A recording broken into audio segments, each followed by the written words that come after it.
Pada tahun 1922 di kota New York, Amerika Serikat, lahirlah seorang anak laki-laki bernama Stanley Martin Lieber. Ia merupakan anak dari pasangan imigran dari Romania. Meski Stanley berasal dari keluarga kelas bawah, tapi orang tuanya selalu berusaha memberikan yang terbaik untuk buah hatinya itu. Di mana waktu kecil orang tuanya rela menyewa kamera dari tetangga di sekitar rumahnya demi bisa mengabadikan masa kecil Stanley. Lalu saat Stanley ingin sepeda, orang tuanya pun setiap hari selalu menyisihkan uang agar bisa membelikan Stanley sepeda. Sewaktu Stanley berumur 9 tahun, ia punya seorang adik laki-laki yang bernama Larry. Karena adiknya masih terlalu kecil untuk diajak main, Stanley pun akhirnya memutuskan untuk menghabiskan waktunya sambil membaca. Dan siapa sangka sejak saat itu, Stanley dibuat jatuh cinta berkali-kali dengan yang namanya membaca. Suatu hari, Stanley pergi ke bioskop untuk nonton film dari seorang aktor bernama Errol Flynn. Dalam film itu, Errol berperan sebagai Robin Hood yang selalu menjadi seorang pahlawan. Dan seketika Stanley pun ingin menjadi seperti Errol. Selesai nonton, Stanley bergegas pulang. Pas sepedanya berhasil melintasi sebuah jembatan yang menghubungkan dari Manhattan ke New Jersey, Stanley detik itu juga merasa dirinya seakan-akan menjadi seorang pemenang. Hingga membuatnya percaya kelak dia bisa menjadi seseorang yang penting, sepenting Errol Flynn. Sesampainya di rumah, Stanley buru-buru mendengarkan radio bersama sang ayah. Gak lama kemudian, sang ayah pun bertengkar hebat dengan ibunya, dikarenakan ayahnya belum juga mendapat kerjaan. Sebenarnya ayahnya adalah seorang pemotong kain, hanya saja pekerjaan itu sudah tidak dibutuhkan lagi, hingga membuatnya menganggur sepanjang waktu. Dan tentu saja hal itu membuat hati Stanley teriris pedih melihat ayahnya yang belum bisa memberikan nafkah pada keluarganya. Padahal Stanley juga ingin melihat ayahnya punya pekerjaan seperti ayah teman-temannya.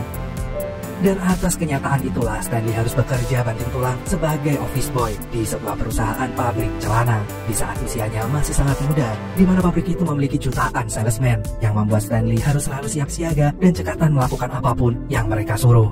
Sayangnya sebelum Natal Stanley dipecat. Awalnya Stanley merasa sangat frustasi, namun setelah dipikir-pikir lagi, Stanley malah merasa beruntung. Karena kalau perusahaan itu nggak memecatnya, mungkin selamanya Stanley akan bekerja menjadi OB.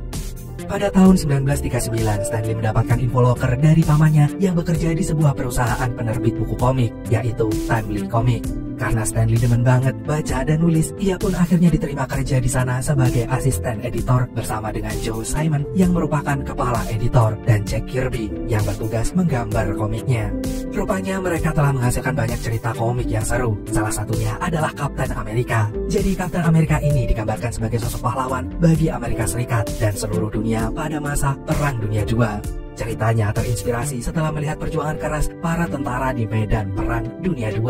Dan tujuan diciptakannya Kapten Amerika ini adalah untuk menjadi harapan dan kenyamanan bagi para pemuda yang terlibat di Perang Dunia II waktu itu.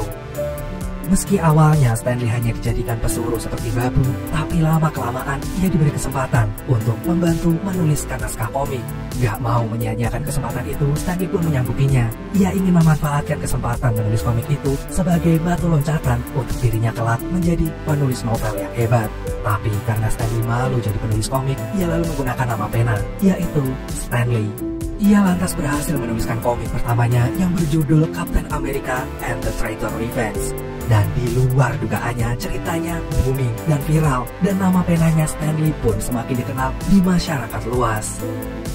Pada tahun 1941, Simon dan Kirby memutuskan cabut dari Timely Comic, dan yang tersisa hanyalah Stanley seorang. Untuk itu, Stanley pun diangkat menjadi editor, yang kemudian melahirkan beragam cerita komik yang menarik. Beberapa waktu kemudian, pemerintah mengumumkan telah terjadi perang antara Amerika Serikat dengan Jepang. Dan tanpa pikir panjang, Stanley segera mendaftarkan dirinya untuk terjun langsung ke medan perang. Tapi pas mau diberangkatkan, pekerjaan Stanley sebagai penulis komik malah terbongkar. Ia lalu dipindah tugaskan menjadi penulis buku pelajaran keuangan dengan menggunakan komik strip. Hal itu dilakukan agar dapat mempersingkat pelatihan petugas keuangan yang semula butuh waktu 6 bulan bisa disingkat menjadi 6 minggu saja. Dari situlah Stanley merasakan kalau komik bisa memberikan dampak yang luar biasa, di mana informasi atau cerita bisa disampaikan dengan lebih cepat, lebih jelas, dan lebih menyenangkan. Dan beberapa tahun kemudian, perang pun akhirnya berakhir. Stanley kemudian kembali melanjutkan pekerjaannya, dan tulisan komiknya semakin disukai oleh banyak orang, hingga laku keras di pasaran. Kini ketakutannya akan menjadi pengangguran seperti ayahnya dulu telah lenyap. Karena saat ini Stan Lee telah bekerja sebagai editor, art director, head director, bahkan kadang-kadang sebagai penulis freelance. Suatu hari sewaktu sedang mengunjungi toko milik sepupunya, Stan Lee tiba-tiba saja jatuh cinta pada pandangan pertama dengan seorang model yang baru saja masuk ke toko itu. Ia adalah Joan. Dan dengan cepat Stan Lee pun langsung menyampaikan perasaannya itu pada Joan.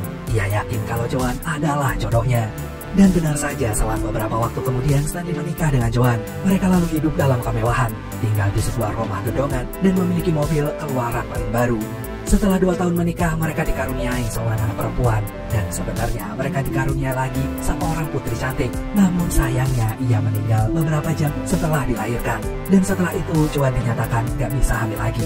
Jadi anaknya tinggal 1. Meski begitu, Stan dan Joan tetap hidup bahagia bersama putri kecilnya. Hari demi hari pun berlalu, pemilik perusahaan Family Comic yang bernama Martin Goodman menemukan kompetitor perusahaan komiknya, yaitu DC Comics. Perusahaan itu mengeluarkan komik yang berjudul The Justice League of America, sebuah cerita tentang sekelompok superhero yang laris manis terjual di pasaran. Dan untuk itulah Martin meminta Stan Lee juga untuk menuliskan sebuah cerita tentang sekelompok grup superhero. Tanpa banyak pikir, Stan Lee pun bersedia melakukannya. Karena itulah kesempatan Stan Lee untuk menuliskan sebuah cerita yang ingin ia baca sendiri.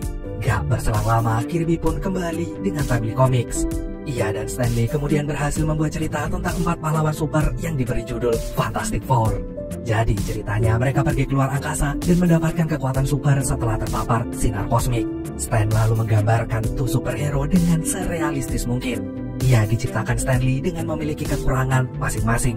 Terlihat ada superhero yang nyerocos terus kayak gak ada remnya. Ada yang gak mau jadi superhero. Ada yang ingin kembali menikmati masa hangout bersama para gadis sambil flexing mobil sportnya. Dan yang terakhir mendadak berubah jadi seorang monster yang tampak buruk rupa.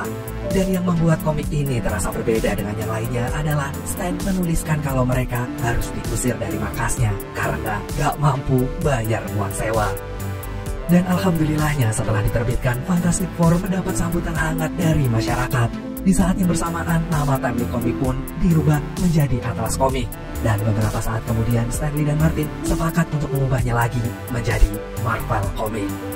Selanjutnya, Stan Lee pun menciptakan seorang monster yang sebenarnya baik hati. Yap, siapa lagi kalau bukan Hulk.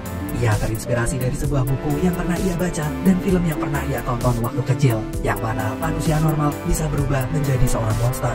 Stan Lee merasa kalau monster itu sebenarnya baik dan tidak ingin menyakiti siapapun, yang seharusnya dikasihani, alih-alih ditakuti.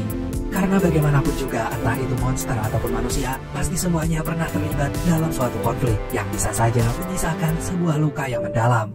Lagian bukan kewajiban kita untuk membahagiakan semua orang, karena orang yang pertama kali harus kita bahagiakan adalah dirimu sendiri. Seiring berjalannya waktu, semua komik superhero bikinan Stan Lee semakin meledak di pasaran, dan Stan Lee pun kebanjiran mendapatkan surat dari para fans komik superhero-nya. Ternyata kebanyakan fansnya berasal dari anak-anak, dan Stan Lee berjanji akan mengadakan fanmeet bersama mereka. Suatu waktu, Stan Lee mendapati kenyataan yang terjadinya gap generation di kalangan remaja dengan kalangan tua, di mana yang remaja seringkali bertingkah semaunya sendiri dan bergaul semakin bebas. Untuk itu, Stan Lee kepikiran untuk membuat seorang figur tokoh superhero dari remaja, yaitu yang paling legend, Spider-Man, di mana tokoh utamanya merupakan seorang pria yang gak bisa melakukan apapun dan gak pernah membuat masalah. Dan untuk nama komiknya sendiri, Stan Lee terinspirasi dari majalah yang ia baca ketika ia berumur 9 tahun yang bernama The Spider, Master of the Man.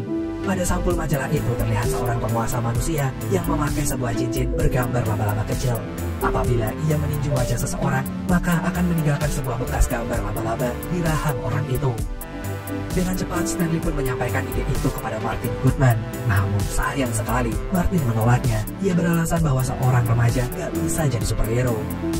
Karena gak bisa melangkahi keputusan atasannya, Stan Lee pun menerimanya dengan legowo. Dan sebulan kemudian, ia membuat sebuah komik untuk orang dewasa yang berjudul Amazing Fantasy. Tapi karena gak laku, Stan Lee lalu nekat menggantinya dengan Spider-Man. Ia lantas membuat tokoh utamanya yang bernama Peter Parker itu memiliki segudang masalah. Hal itu sengaja Stanley lakukan karena ia merasa kebanyakan orang, bahkan yang terlihat bahagia sekalipun, pasti memiliki masalah besar. Peter Parker sendiri memiliki kekuatan super yang bisa mengeluarkan jaring laba-laba, sehingga ia bisa berjalan di atas tembok dan berayun dari gedung ke gedung yang lain. Sayangnya Peter gak bisa menangkap penjahat, dikarenakan bibinya melarangnya pulang malam-malam. Lalu komik itu pun mulai dijual, dan setelah jumlah penjualannya meningkat pesat, Martin meminta Stanley untuk melanjutkan series cerita Spider-Man. Di tengah melanjutkan cerita Spider-Man, Stanley mendadak teringat dengan istrinya. Ia kemudian menjadikan istrinya itu sebagai sosok yang menginspirasinya dalam menciptakan karakter Mary Jane, yang merupakan kekasih dari Spider-Man. Dan di luar ekspektasinya, Spider-Man ternyata berhasil mendapatkan banyak cinta dari banyak orang, hingga membuatnya menjadi trending topik waktu itu. Anjay. Selanjutnya, Stanley menerbitkan komik yang berjudul The Mighty Thor. Hal ini didasari saat Stanley melihat orang-orang membaca cerita tentang dewa-dewa Yunani dan Romawi. Tetapi jarang sekali ada yang membahas tentang dewa-dewa Nordik. Lalu Stanley pun membuat cerita tentang dewa-dewa Nordik dengan tokoh utamanya yang bernama Thor, di mana Thor ini adalah dewa petir yang paling kuat dan memiliki palu ajaib. Selang beberapa tahun kemudian terjadilah perang antara negara Amerika Serikat dengan Vietnam. Dan atas kejadian itu, Stanley pun menciptakan karakter superhero yang dikenal dengan nama Iron Man. Ia memakai setelan kostum dengan logam besar dan sangat kuat. Selain itu, ia memiliki jat kecil di bagian bawah telapak kakinya dan juga tangannya yang memungkinkan untuk terbang dan memasok senjata ke tentara Amerika Serikat untuk perang lawan Vietnam. Suatu hari, Stanley menyadari bahwa ada begitu banyak orang yang gak menyukai orang lain hanya karena mereka berbeda. Untuk itu, Stanley pun pernah menuliskan sebuah cerita yang berjudul The Hate Monger. Cerita itu benar-benar mengisahkan tentang Ku Klux Klan, di mana ada seorang warga desa yang menebarkan kebencian pada suatu kelompok. Melalui ceritanya itu, Stanley berharap pembacanya bisa memahami bahwa semua orang berhak mendapatkan perlakuan yang sama. Lalu Stanley mendadak mendapatkan ide untuk membuat kelompok superhero yang lain, yang kali ini mengusung tema anti kefanatikan, yang judul ceritanya adalah X-Men. Para superhero X-Men ini digambarkan dengan berbeda dari manusia biasanya. Mereka bisa bermutasi menjadi apapun, dan karena mereka berbeda, masyarakat pun seringkali membenci mereka. Dia ingin ceritanya seputar perkelahian dan pelarian. Stanley mencoba membuat cerita dengan menyelipkan sebuah pesan moral. Dan gak berselang lama terciptalah seorang superhero bernama Silver Surfer. Ia merupakan karakter yang berasal dari planet lain dan datang ke bumi. Di komik berikutnya, Stanley melahirkan sebuah cerita yang berjudul Black Panther. Stanley merasa sudah waktunya Marvel Comics memiliki pahlawan super berkulit hitam, mengingat masih banyak sekali orang yang rasis terhadap orang kulit hitam. Rupanya semua ide out of the box Stanley saat menciptakan karakter superhero-nya itu didasari dari keinginannya yang ingin menghibur banyak orang. Stanley tahu ada begitu banyak hal buruk di dunia ini dan orang-orang membutuhkan hiburan untuk melupakan sejenak kenyataan itu. Setidaknya Stan ingin pembacanya tahu bahwa mereka di dunia ini gak sendirian. Suatu ketika, Stanley mendapatkan surat dari sebuah Kementerian Kesehatan, Pendidikan, dan Kesejahteraan. Dalam surat itu, kementerian itu meminta agar Stanley menuliskan kisah tentang anti-narkoboy. Dan dalam sekejap, Stanley pun mengabulkannya. Dan berkat semua komik Stanley yang menakjubkan itu, ia setiap harinya selalu mendapatkan banyak surat. Gak hanya itu, setiap kali mengadakan fanmade, pasti selalu rame. Dan sewaktu kesempatan bertemu dengan anak-anak, Stanley bilang sah-sah aja bila ada karakter yang mereka sukai. Gak peduli meski karakternya jelek, tampan, lemah, ataupun kuat. Yang penting mereka bisa berempati dengan karakter-karakter itu. Beberapa saat kemudian terlihat ada perdebatan panjang yang terjadi di antara Stanley dan Stevie Ditko. Menurut Stevie, ia adalah orang pertama yang menciptakan karakter Spider-Man karena ia yang pertama kali menggambarkan bentuk visual dari Spider-Man. Tapi bagi Stanley, ia adalah orang pertama yang memiliki ide tentang Spider-Man itu.